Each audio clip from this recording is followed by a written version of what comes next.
Okay, here we go. 5, 4, 3, 2. Tonight, Hey, we got y'all. another one for you. We do. I'm excited. Usually, I have to get in the mood, Yeah.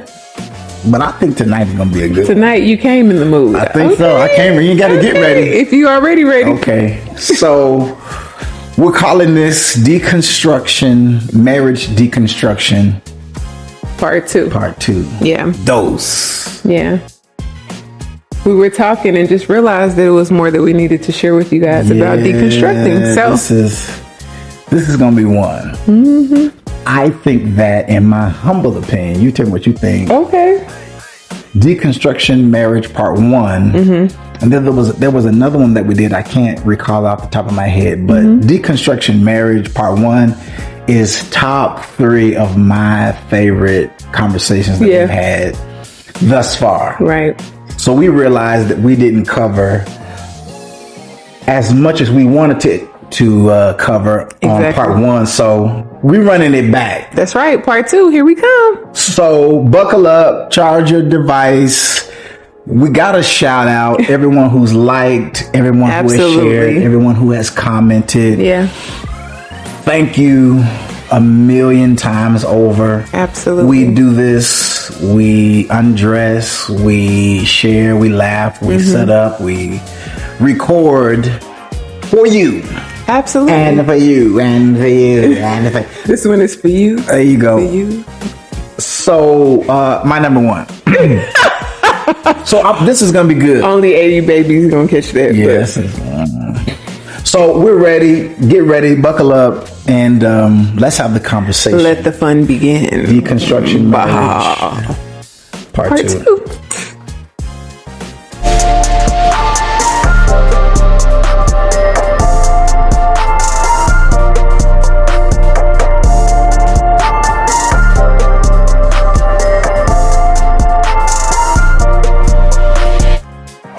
Boom. Good evening. How you feeling? Before we get started, let's do it. Let me check your pulse. How you doing? What's up? There's a lot on my plate in this season of life, but I am doing good. I am encouraged. I just feel good about life. Life has a lot of turns and curves and ups and downs, but I feel good. I feel good. Cool. Yeah. Let me ask myself. How do you feel? You don't have to ask yourself. I'm Probably right here. the same. I like your shirt. Thank you. Come on now. Mossy what is Mossy it called? Oak. No. Is it my Mossy Oak print. camo? Yeah.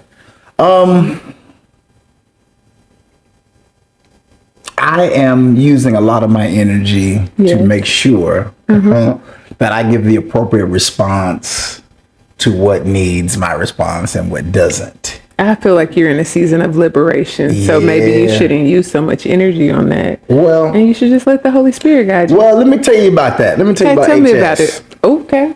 Holy Spirit. Okay, so I did a shameless plug to my TikTok. So Yeah. this is what I mean.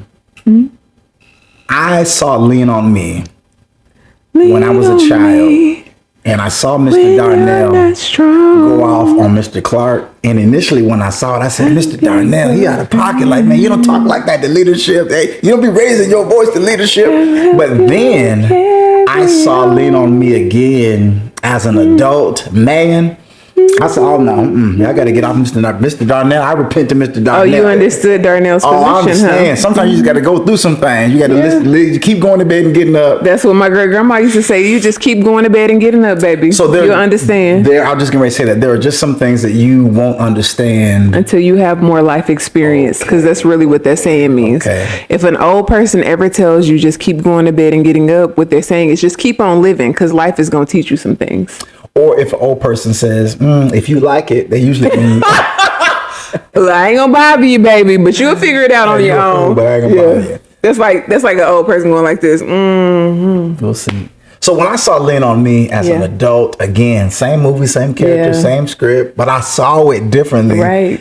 And I heard what Mr. Darnell said. So I'm trying to not Mr. Darnell. But sometimes Mr. Darnell is required and necessary to remind people. Now listen. Yeah. I know somebody else who flipped some tables over. And his name was Jesus. Okay, so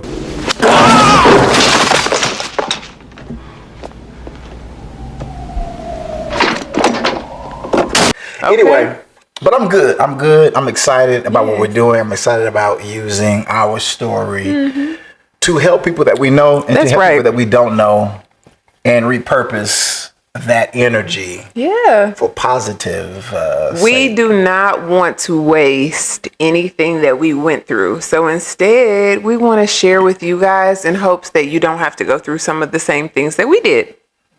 So let's get into it. All right. We want to see if we can get this done. Marriage deconstruction part 2. 59 minutes. Okay. So I'm going to run down the list of the items that we covered, the topics that we covered under Deconstruction Marriage Part 1. Yes. And then you'll read the definition. I think you should start with the definition and then go over what we covered, because the definition was amazing. So we found this definition. We kind of we're scouring the internet to find a definition of the deconstruction of marriage that resonated with us the most. Yeah. And we found this one. Yeah. Deconstructing marriage is the process of critically evaluating the beliefs, the expectations, the roles, and the patterns you've built your marriage on. That's right. For the purpose of identifying what is truly healthy. That's right. What was inherited or assumed, and what needs to be reshaped or released. Absolutely. We almost got stuck on the definition. We did, because it's loaded, but it's good. It's good. Yeah.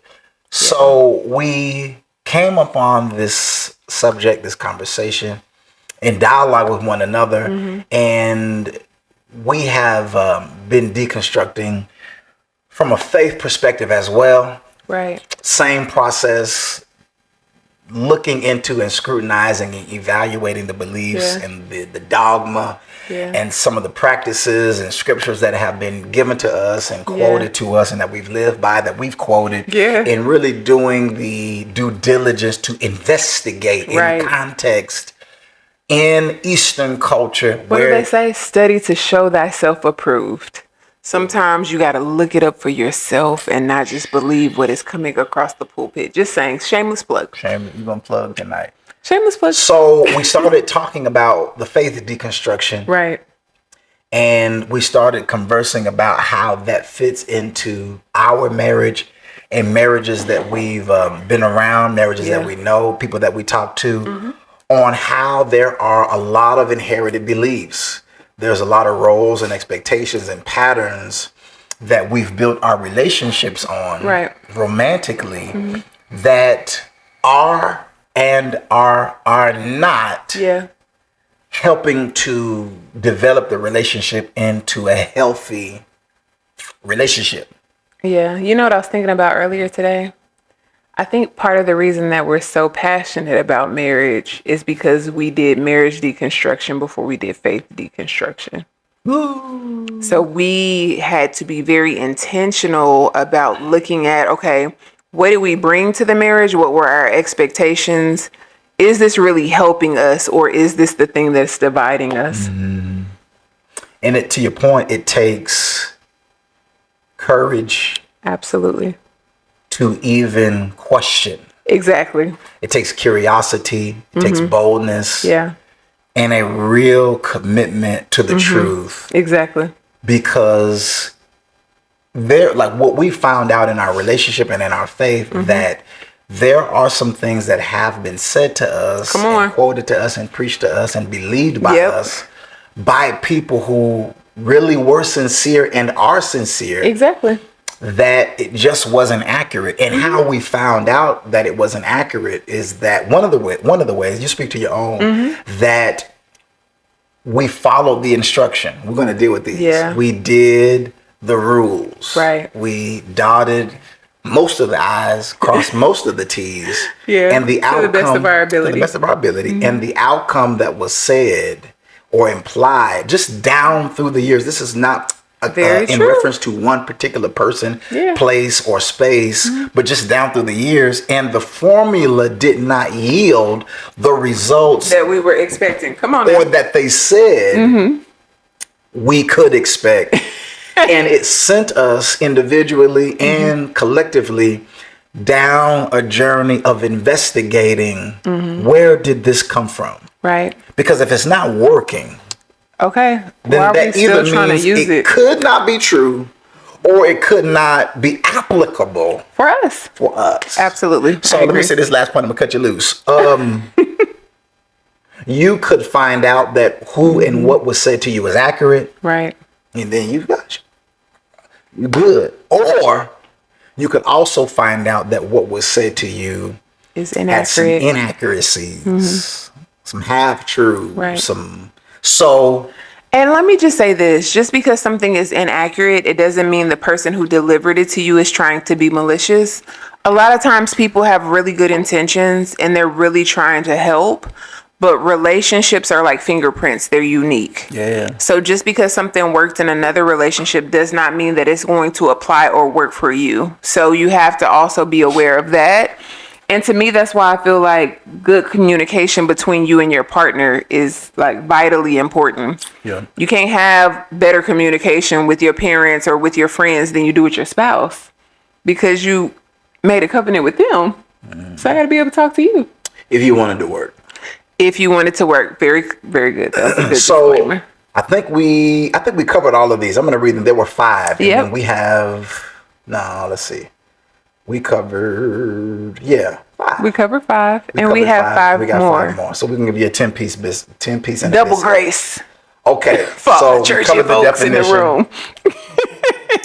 Number 1, we covered the man makes all of the decisions. Yeah. These are statements, ideologies, dogmas that we heard Right.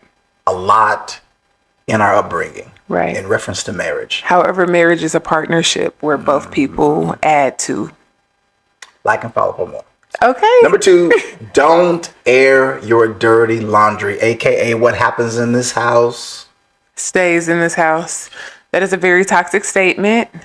Go back and watch the previous episode if you would like to hear us unpack it. I think that was top 3. That was Yeah. one I want to add to top 3. We did a full episode on what happens in this house stays in this house. And we went back to the origin. Yeah, it's very diabolical. Even the origin of why people felt the need to implement that was very toxic. But I mean, in that season, it was necessary for them and their safety. Yep. Number 3, sex is a duty, not a dialogue.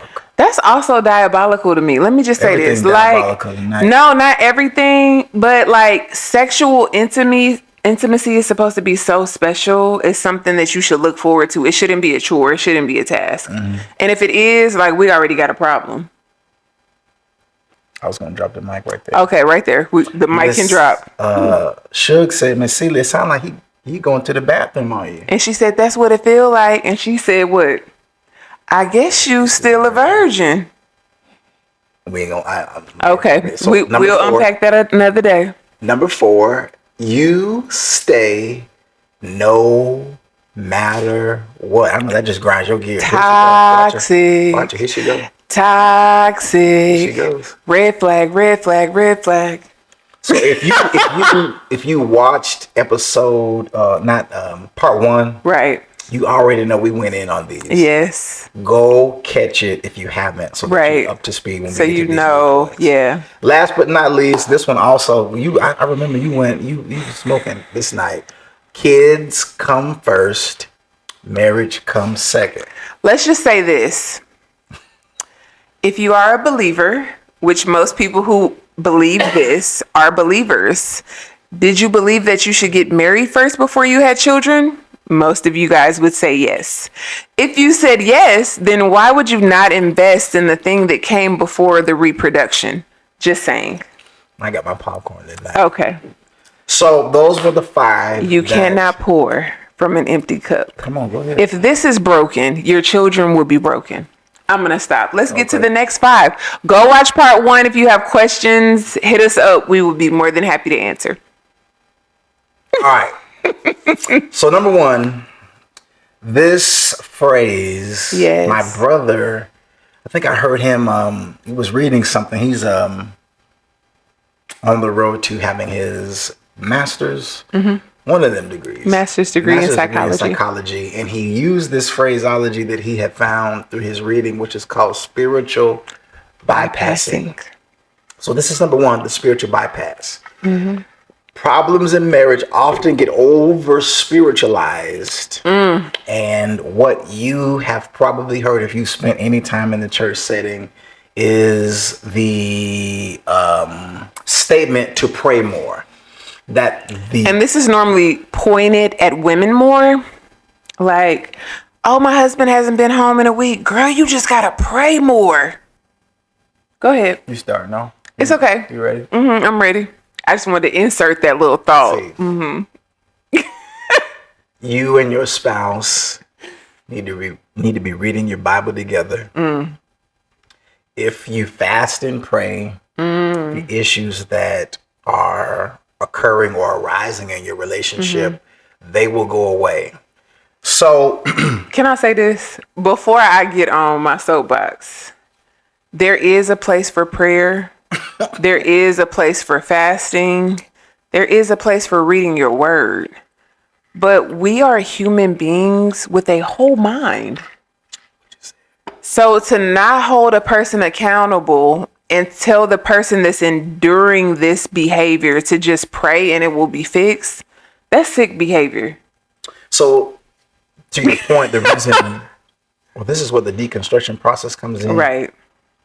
Because if you were told or it was insinuated or you on your own believed or concluded that if I pray, things will get better in the relationship, what happens is that when you pray more and things get worse or that person decides to leave or things stay the same, it can fracture your faith, and it also can have you looking at the creator crazy because I did what you or what they told me to do and it did not immediately get better, fix it. Right. This is the time when an individual, and some people have done it whether they know that they were doing it or not, where they go back and scrutinize and question and investigate, okay, what does prayer do? What is the intent of prayer? Right.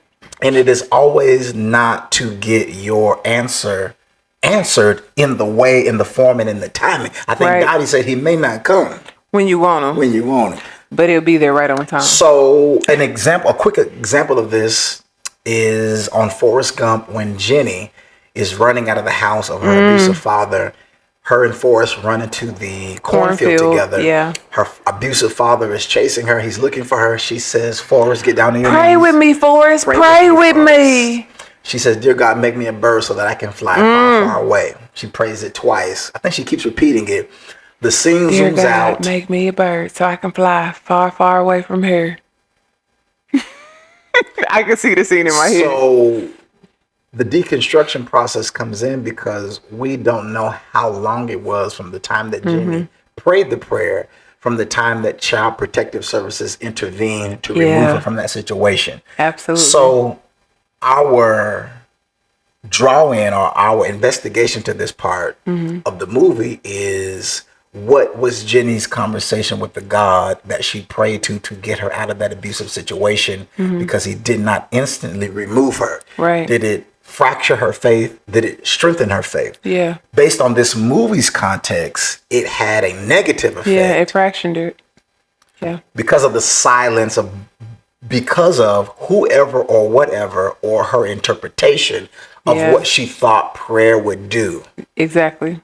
God intervened, but it wasn't immediately. Right. And it didn't literally turn her into a bird because she was a child. So she may have really thought like, God is going to make me a bird and I'm going to really be able to fly like far away from here.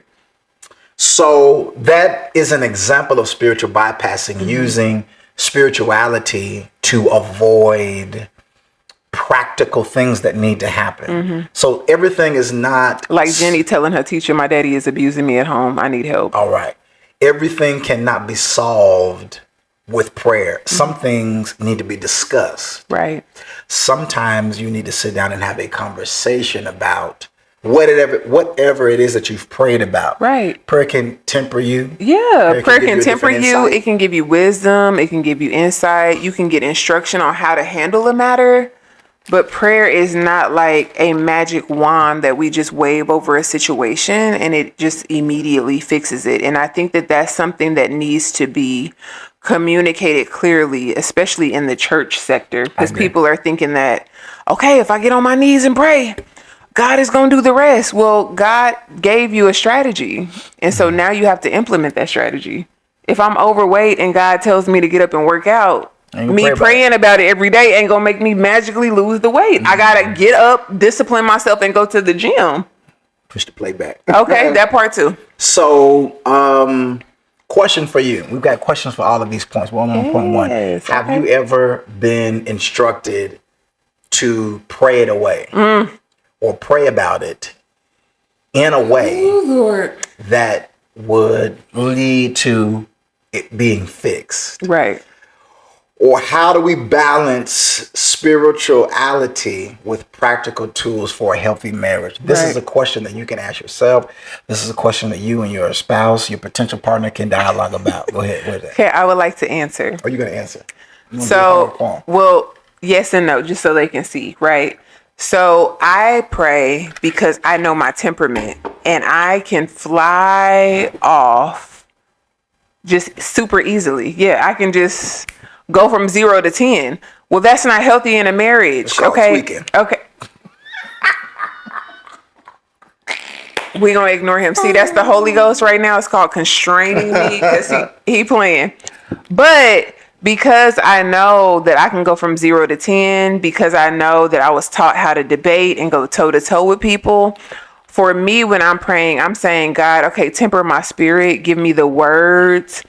Make sure that I'm delivering what is going on with me in a healthy way so that my husband can respond to it. And I'm not like injuring him or making him feel like he just wants to shut down. So a lot of times if there's an issue, I will stop, breathe, and just pray like, okay, Lord, how should I face this? Not asking God, wave your wand. But I know that we have to have a conversation because we're two adults and we're in a covenant together. But I want to make sure that I come to the conversation appropriately so that I can get the response that I want. Not the answer, but so that I can be heard and so that we can dialogue. And so he can hear what I'm trying to say and respond to it in a way that I can receive. So I think that a lot of times we think that just by saying a prayer, it's going to fix the whole situation when really we're praying so God can give us insight, wisdom, and strategy so that we can do something with it. There you go. Let me add this last piece to part one, to point one. There have been times when I prayed and asked God to, or not even asked him, just praying about fix her. And he showed me what my piece to the dilemma was. Come on, because that's the God I serve. I'm just saying. He gonna highlight what's off on the inside of me before he highlight what's broken you. Because to pray to God and him to just show me what's broken you, the relationship is still gonna be messed up. Come on. But to pray and God say, well, sweetheart, did you consider this? Yep. Have you looked at this? Have you tried this approach? And if we are both praying and God is talking to both of us about us, then we're going to show up as different people. Just saying. Just saying.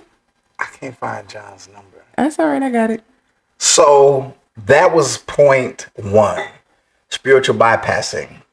Trying to bypass or avoid issues or problems in the marriage using spirituality to cover it up or avoid it. Right. It happens a lot. It does. We could do a whole episode on spirit. We really could. Okay, number two. Really this is where you here you go. Ooh. This is redefining success in marriage. Let me say this something, then we'll cut you loose.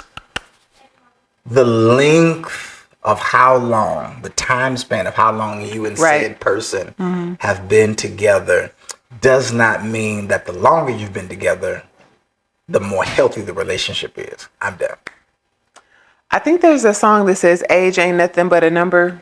and I know that they're not talking about this, but I will say this. The age of your marriage does not equal success.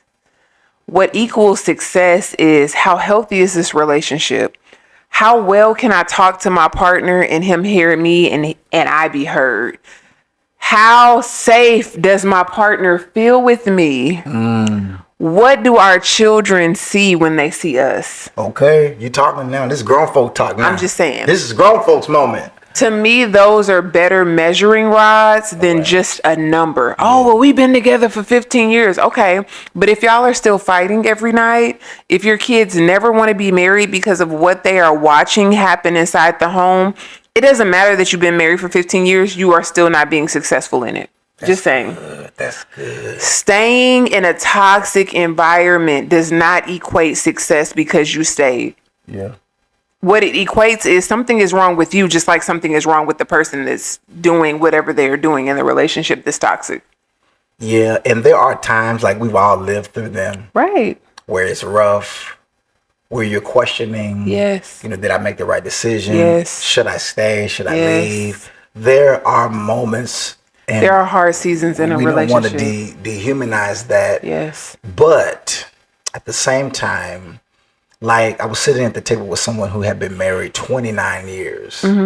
And like in corporate America and just our society, success is determined by longevity. Right. If I've been at the company 30 years, if I've been Like, oh my God, you have? surely, if I've been there 30 years, I'm running it. But I could make a decision that I just want to stay in the same position that I am in Absolutely. for 30 years. So just because you've been together double digits, just because we've been together 18 years, Right. doesn't mean that 18 years has been quality. And it doesn't mean that at one point in time, I don't decide or she doesn't decide I've had enough of whatever. Enough is enough. So I think that when couples listen to this, we want you to know to give yourself grace and don't measure it by the length of time Right. that you've been together. There are relationships that I know that have been together 5 years, 3 years, 4 years, 6 years. And they're healthier than some of the relationships we know that have been together 14 years, 20 years, 18 years. Just saying. So measure it by love, measure it by safety, what you said earlier. You can measure it by effectiveness. You can measure it by what your children have to say or your children's observations. A great measuring rod, if you guys do dinner together or whenever you spend time with your children, say, what have you noticed about dad and mom's relationship? And give them permission to be honest with you. It will really be like, oh, okay. Yep. We love to do it with our kids. Yep.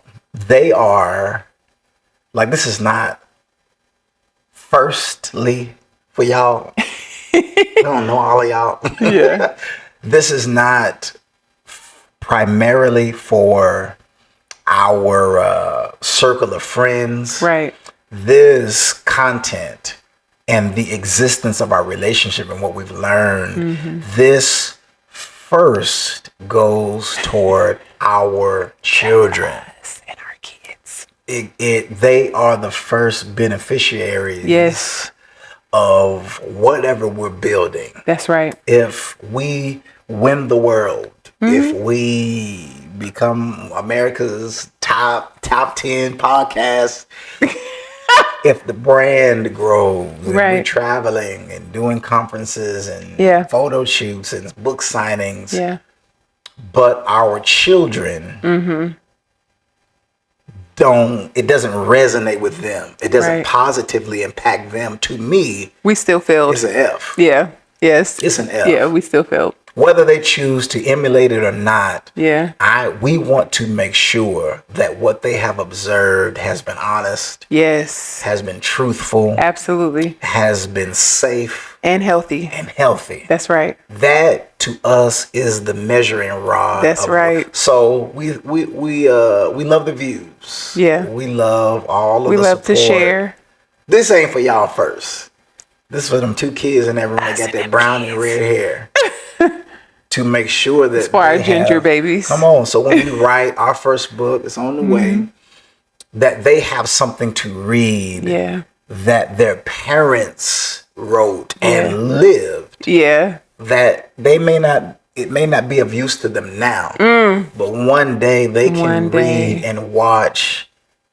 We might be dead and gone. That's so precious. And that they can read our story. And be like, yeah, that's our parents. That's really them. So, and I'm going to say this, I'm going to stop. We're not telling you something that we wouldn't tell our children. Exactly. I think we got to air that out. Yeah. If it's good enough to give our children, then the world can eat it. That's right. I told our daughter the other day, I wouldn't give you anything knowingly that would harm you. Absolutely. You are our greatest investment. Exactly. If something happened to you, the whole world is stopping. Yeah, you're our legacy. Come on now. So absolutely. That's our soapbox on that. So we're at number 3. This is yours. Number 3. The Fixer. We're talking about deconstructing marriage and one of the ideologies, one of the beliefs, one of the practices that has been handed down, or an assumption is, I can fix this other person. Okay, I'm going to pull you guys in real close, and I hope that you can hear me really well. This is a lie from the pit of hell. You cannot fix anybody that doesn't want to be fixed. Do you hear me? Do you hear me? You cannot fix anyone that does not want to be fixed. We are our own person, and we get to choose what we are open to. Come on, he came in with the second mic. Press conference. You do not get to choose who will be fixed and who will not be fixed. The only thing that you are in control of is yourself. Do you hear me? The only thing that you are in control of is yourself. If you lead out into a relationship with someone's potential and not their reality, you are setting yourself up to fail. Let me tell you why. Potential is amazing. And potential, like really, people can tap into their potential and become this amazing person. But the person that you are marrying in real time, you need to be okay with that person in the event that they choose not to change, because it is completely up to the other person to decide if they are going to change or if they are not going to change. You do not get to make that choice for them. They make it on their own. And I feel like too many times we go into relationships saying, oh my God, I know she's a great person. She has the potential. Oh my God, he's such a great man. All he needs to do is A, B, and C. Did he ask you to fix him? We're going to let that air out. Did he ask you to fix him? Did she ask you to fix her? I'm going to flip it around. There you go. Did she ask you to fix her? All right, there we go. If the answer is no, go have several seats. They are who they are. And they get to choose consciously every day if they want to continue to be who they are or if they want to become a better version of who they are. It is not your choice. It's smoke. Marcus, this is the fire. Listen, this is why I get so passionate about it, because a lot of us, hear me when I say this, a lot of us go into marriage marrying someone's potential, and then we become frustrated internally because they're not measuring up to the potential that you saw, but they never told you that they were their potential. They never told you, hey, in 3 years, I'm going to be a CEO. Hey, in 4 years, I'm going to be a billionaire. Hey, in 5 years. They never said that to you. So just because you have insight into their potential does not mean that that is who they are going to become. Go ahead and enjoy that popcorn. I'm just saying. So a lot of us have what I like to call Captain Save-A-Ho. All right. Take the cape off. Hashtag. Because there's a song that says, don't save her, she don't want to be saved. What that means is if she did not ask to be saved, take the cape off. She don't want to be saved. And the same applies to men. Why are we trying to save a man? Let a man be a man.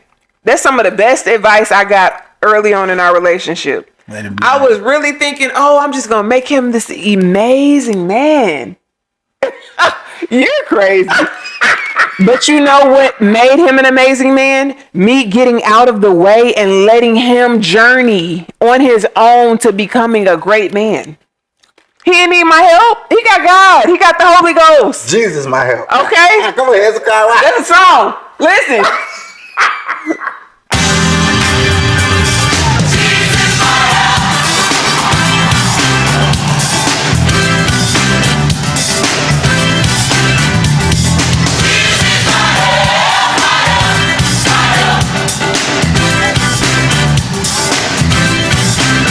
I ain't gonna sing for y'all tonight, but I'm just saying, it is a song. Did you come into the relationship believing that what you had, what you offered, what you brought to the table could fix? No, and let me tell you why. Because I got my face cracked.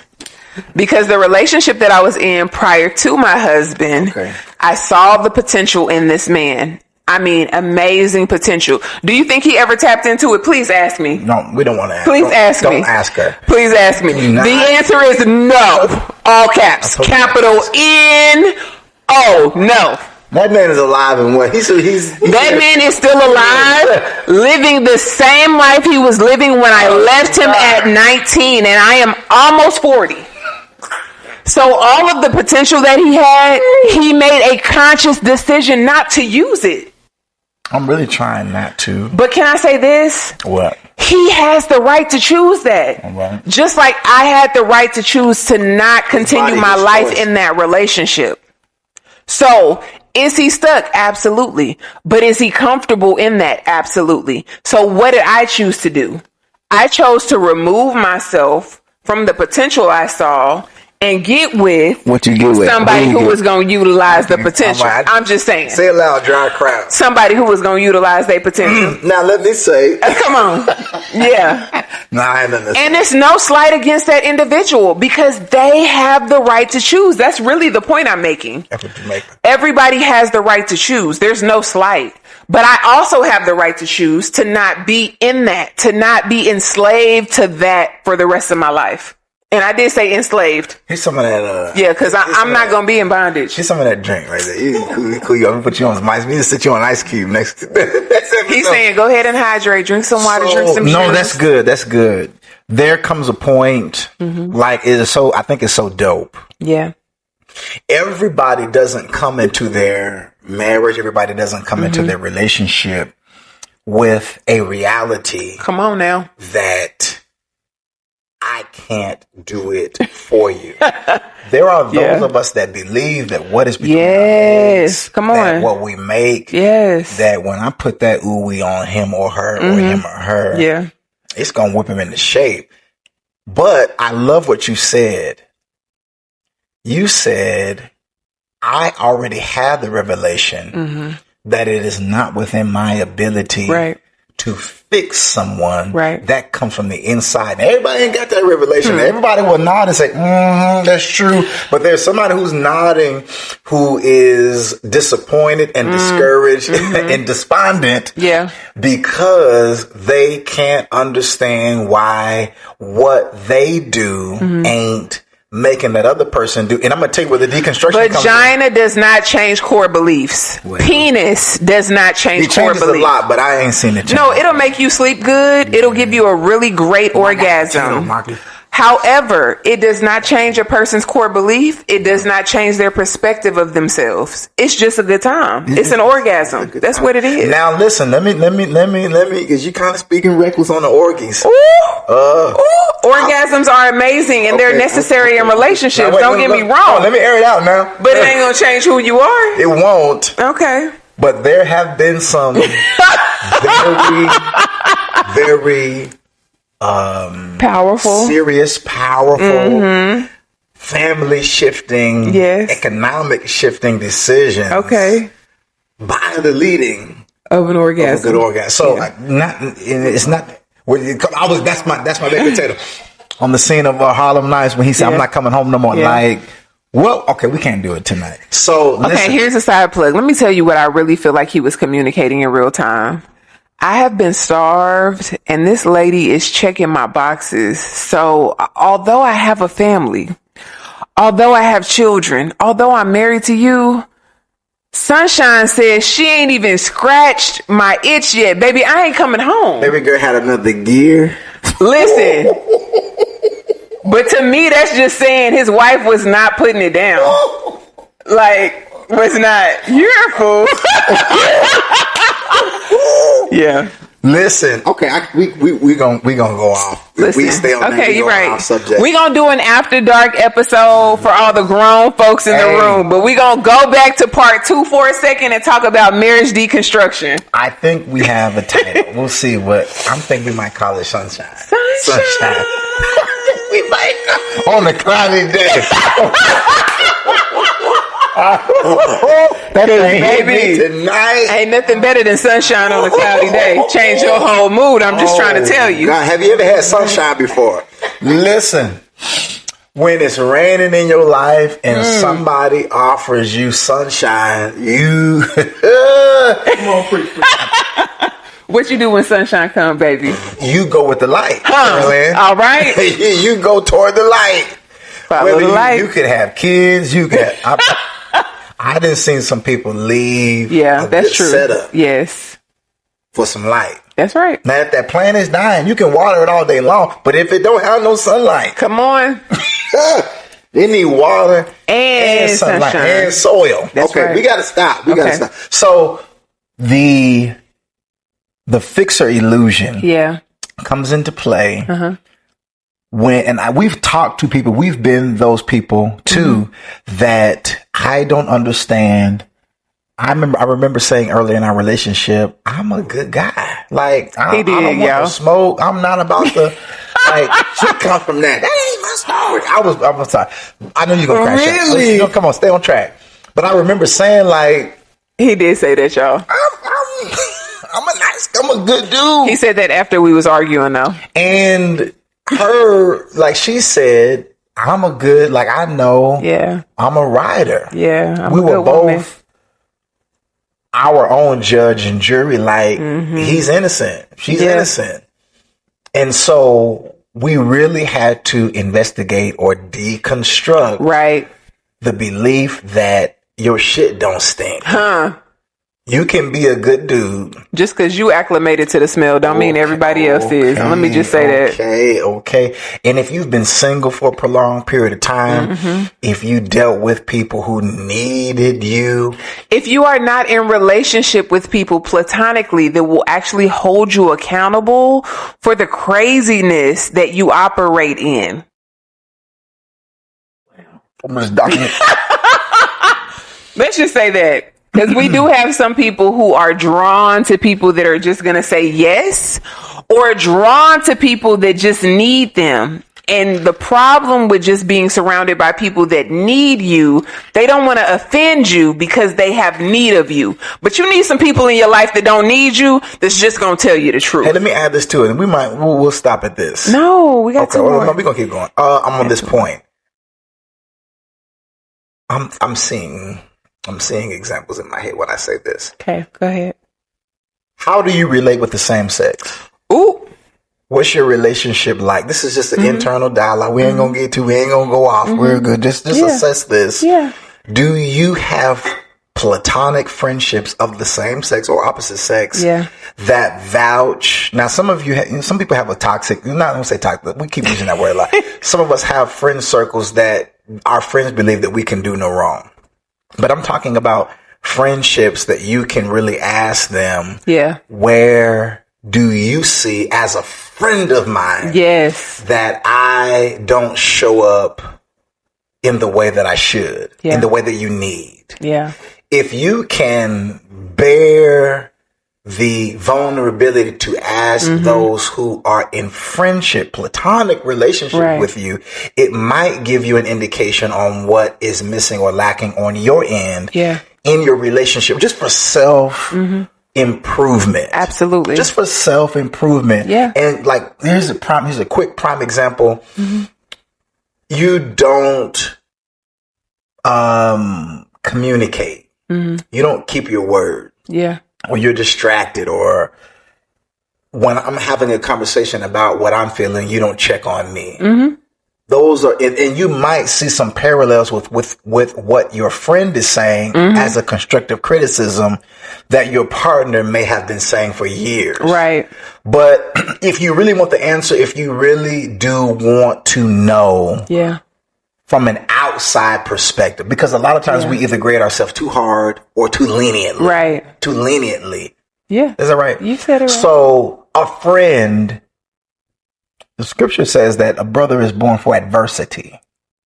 So if that person really is a brother or a sister, if they're really a true friend, they've been with you in adversity. Come on. And you can also, this is part two, we hot tonight.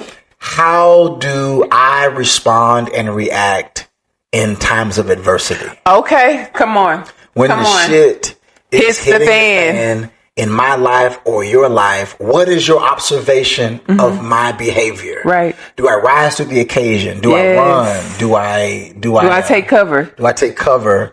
Do I show up? Am I a rider? And if the answer is yes, you ride, yes, you show up, what is it about that friendship that you're getting that helps you? Yes.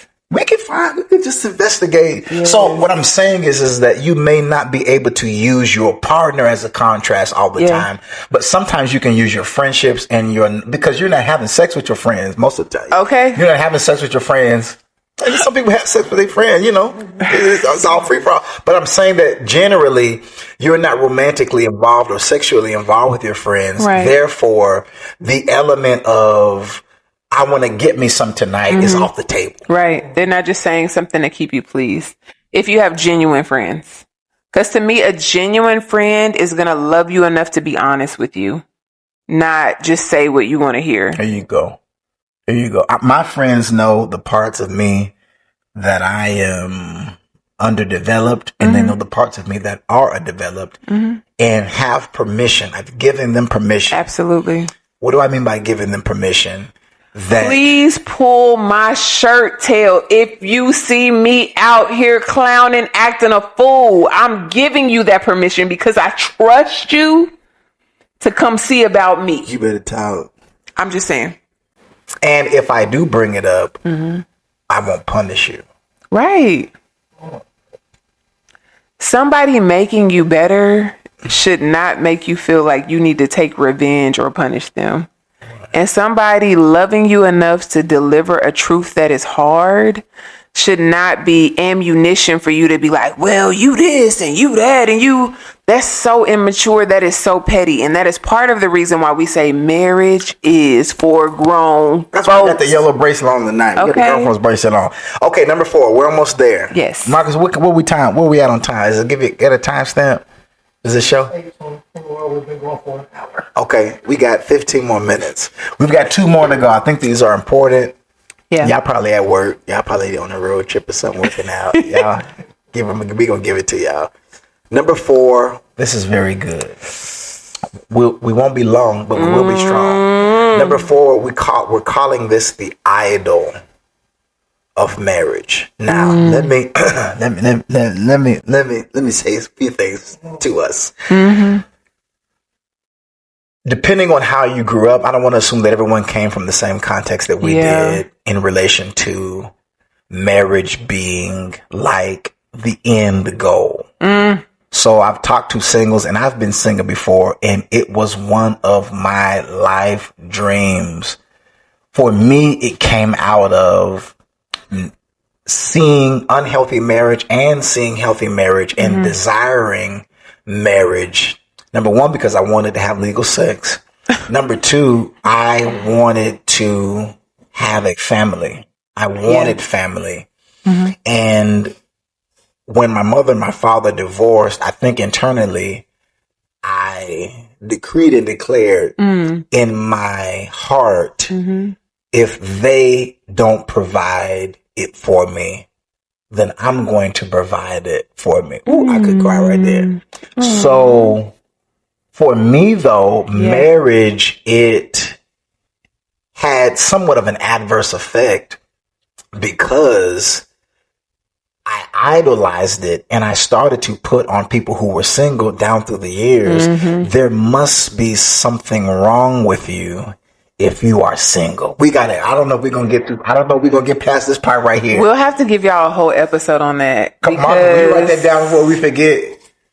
I think that that's good that you shared that because we were very opposite in that thought process. Okay. So he felt like something was wrong with you if you were single. And I aspired to be single my whole life. I'm just saying. So it was as if like this perfect storm happened. It was like God brought us together to really challenge some of our core beliefs, to help deliver us and to help heal some really broken areas on the inside of us. Yes, sir. So I just love how God has already orchestrated our lives in such an amazing way to really help us become the best version of ourselves if we are really willing to look at ourselves. Ain't that the goal? That's the goal. Let me ask us this question. Yes. Isn't what you just said, isn't that the goal? To be the best version of ourselves. I hope so. That even if we don't make it, even if the kids go off to college or go off to get married and it goes back to being us, Yeah. isn't that the goal? Right. That marriage, that faith, Yes. that purpose, that it has an effect on us that makes us better or improves us. That should, and I think that one of the things about the idol of marriage is that we have this spoken or unspoken belief that marriage makes us better. Yeah. Marriage itself is not the fix. Okay. I think what is the fix inside of marriage is that you're being connected or intertwined with someone who has a completely different worldview. And if you allow their worldview to challenge your worldview, you can really become a better person. Ooh, I have improved. Likewise. I can't tell. I would be hell on Michelin. I'm not rolling, mobile, transportable hell. Yeah. For me, this ain't everybody's story. Some people have a grown and evolved and read books and got therapy and laid out and whatever you did to get better. Now I'm going with AK, Tina Turner. Some people have done whatever they have done to improve. Yeah. Mm-hmm. I'm sure the story would have been different for me had I not gotten married, but I can only speak to what has been. Right. And that is marriage made my grow up. Absolutely. It required us to mature. It made me look in the mirror and say, I'm looking at come on, Michael. the mirror. Well, that's good. Okay, what was what was the point? Remember what we said? What was it? Something wrong with you? If you're single, I told a single young lady, I insinuated it. I was deconstruction. I was parroting and I'm married. Public service announcement. There is absolutely nothing wrong with you if you are single. Once again, let me say it just in case the people in the back didn't hear it. There is absolutely nothing wrong with you if you are single. Please do not buy into the lie that you are only valuable if you are connected to someone else. I'm with that. Yes. Marriage is amazing. It is beautiful. It can add to, but you still have value and worth all by yourself because the Creator made you in His image and in His likeness. I'm a slut. Yes. No one was harmed in the filming of this podcast. Yes. Yeah. Yes. Now, Marcus, make this. We're gonna reel this. Okay. We got a couple of years, but I need to remember this. This is for my own personal record. Yes, sir. In Black church, yes. I can only speak from the lens of my experience. That's right. If we insinuate, I'm talking about as leaders and pastors and people with authority and this and that. Yes. That marriage is the goal for you to have arrived to this place of success.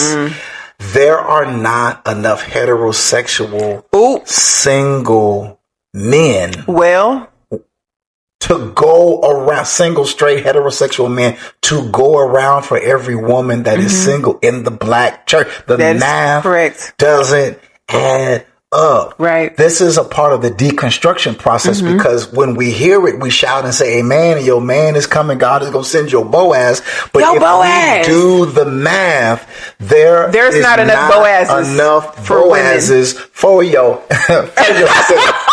Man, there's not enough. So that means that either someone is going to die single yeah. or you're going to have to share. Ooh. I can't think of any other.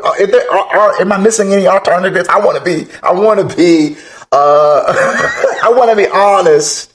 I'm just thinking out loud. I ain't wrote this down. This is off the cuff. Yes. What other choice? Either don't get married, stay with who you with, don't get married or divorce, or die single. That's not a punishment. That is the reality. Or you're going to be sharing with somebody. Or you're going to share. I'm just saying. Now they don't want you sharing.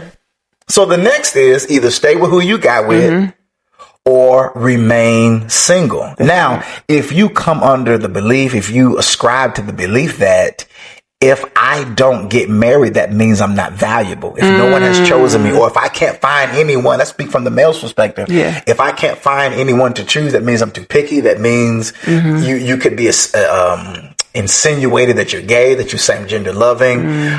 If you are a single, good looking man, if you've got your money together, that why aren't you married? Are you hoeing around? Are you same gender loving? Like these insinuations that we put on people that are single are not fair. It's some. I'm gonna do a cussless episode, but it's some bull. To tell single people who are made in the image of God what you said, that we are the imago Dei, that everyone deserves dignity, that everyone deserves love, to tell people and to insinuate to people and to put into people and to convince people that they are less than if they don't have a ring on their left hand is crazy work. It is. We should just buy rings and give them out one day. Say, throw a ring on it, man. The psalmist declared if you liked it, then you should have put it with some D's. We said some D's on it. Throw some D's. So I hope that made sense. I hope you heard our whole thought, because that was good. Yeah.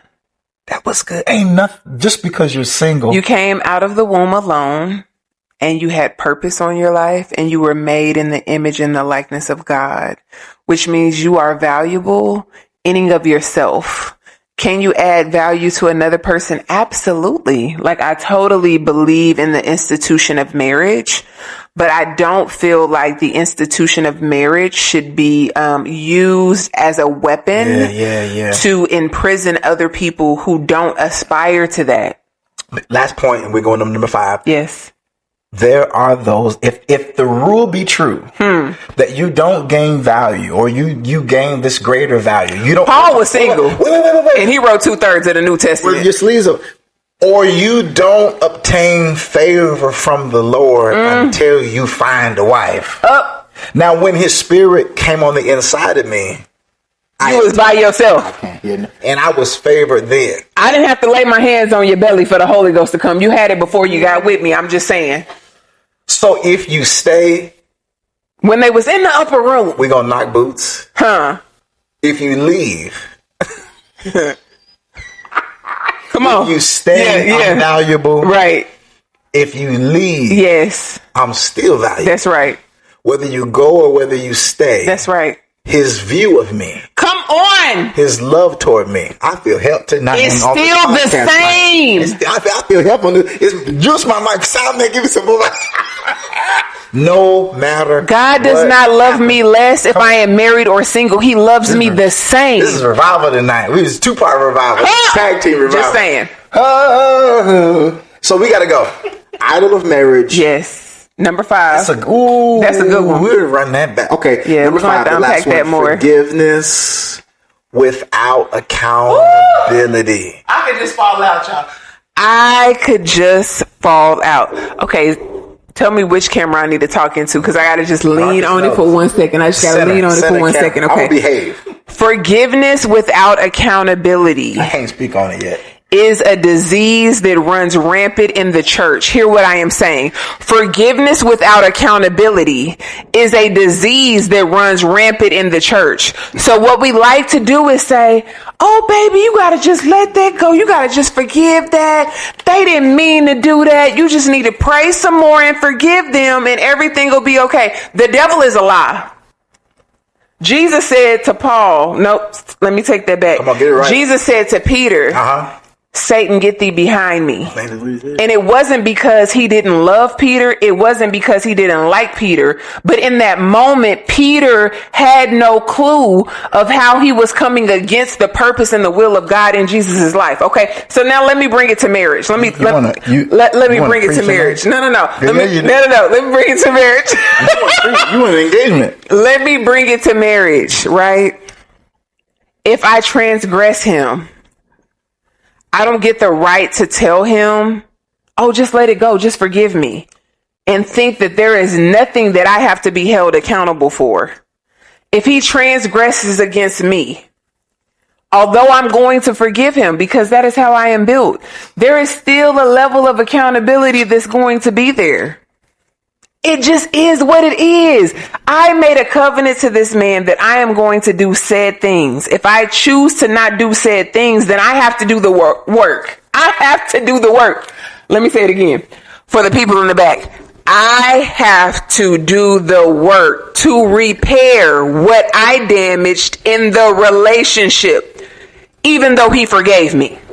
Let me flip it for the other people in the room. Come on, you can flip tonight. Yeah, hamburger. If he transgresses me, if he injures me, if he creates a breach in the relationship, although I forgive him, there is still work he has to do to repair that breach.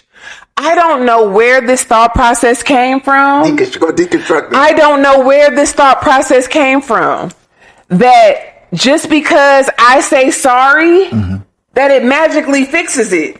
Baby, forgiveness is a whole mind change. If I am going to repent, I am saying I no longer see it that way. I no longer will behave that way. I am willing to do the work to repair it so that you know that I really meant what I said to you when I said it to you, because I know that I hurt you.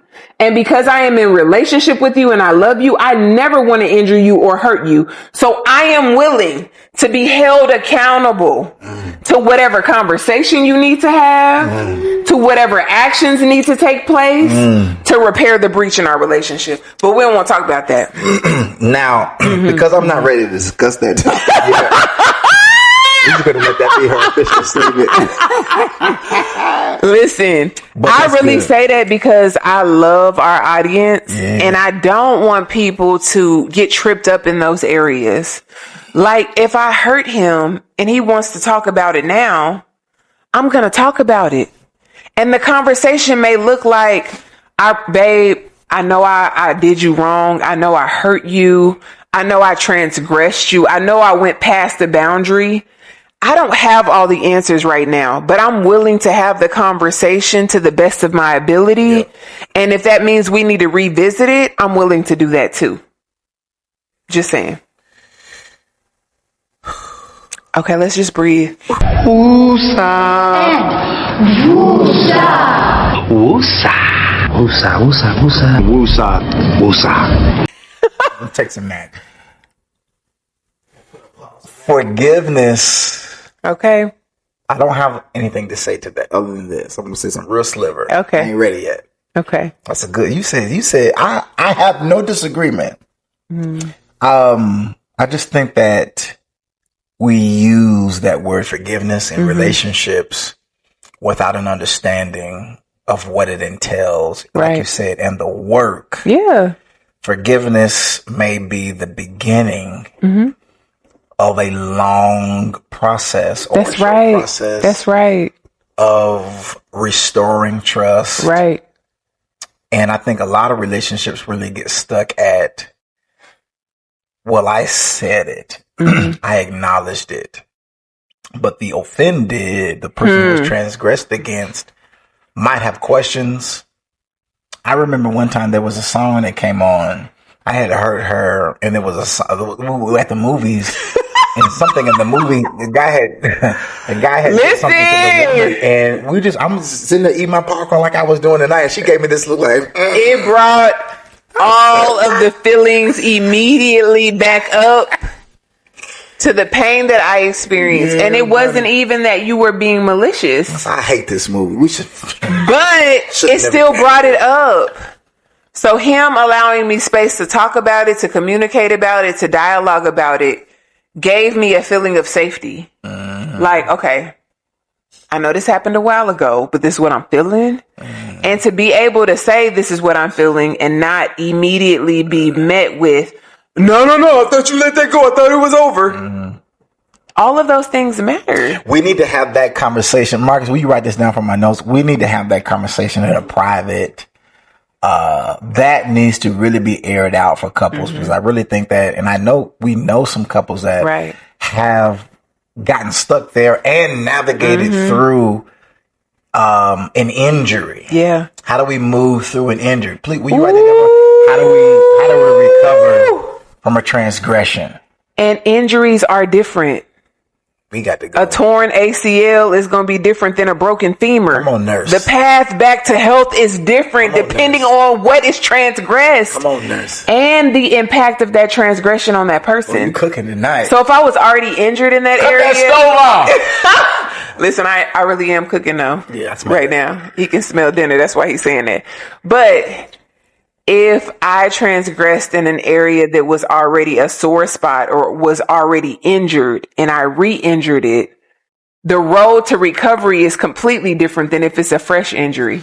All right, we ain't give you no more. When Just we have saying. this conversation, you're going to have to give $5, $7, $10. I'm just saying, y'all. Too many. You're giving away too much. You're giving away too much game. Listen, I love y'all. We ate down tonight, boy. Oh my God. We ate down tonight. Y'all can't tell me. I told you I felt it. I felt it right.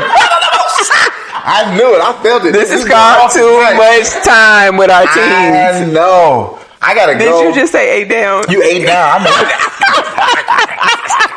Boy, I'm telling you, that plate is clean. Oh my God. Tonight, this is Grown Folks Talk. Yes. Share this. If you've watched the end of the episode, that means you either like us or you dislike us. Either way, you didn't give us an hour of your time. And we appreciate it, y'all. We appreciate. Share it. Share. Don't gatekeep. Yes. Don't block. Share and like. Come on. Each one, teach one. Come on. Inbox it to somebody. Yes. Make a comment. Throw some emojis under the video to help the algorithm pick up this content so we can help not just you, but others. Entertain you. We got some entertainment. We got some laughter. We got some wisdom. All three of them. So there's one thing that we always say before we end every episode, and it is this: marriage is for grown folks. Is for grown folks. Mature audiences only. Yeah. Peace. See y'all later.